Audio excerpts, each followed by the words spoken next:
Good morning, my personal presentation.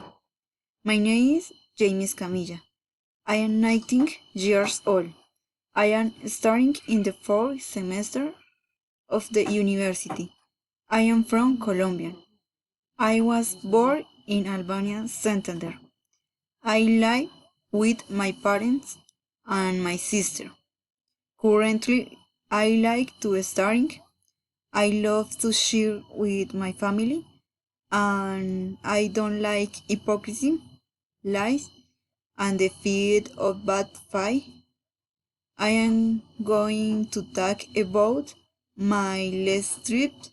I was in Montserrat, Bogota, located in the department of Cundinamarca.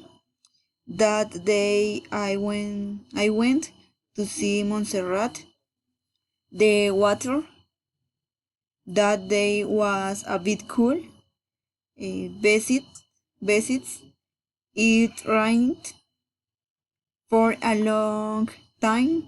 I I wanted to go to that place because it was a tourist place there, but for work reasons it was not possible until that day I had the opportunity to do it.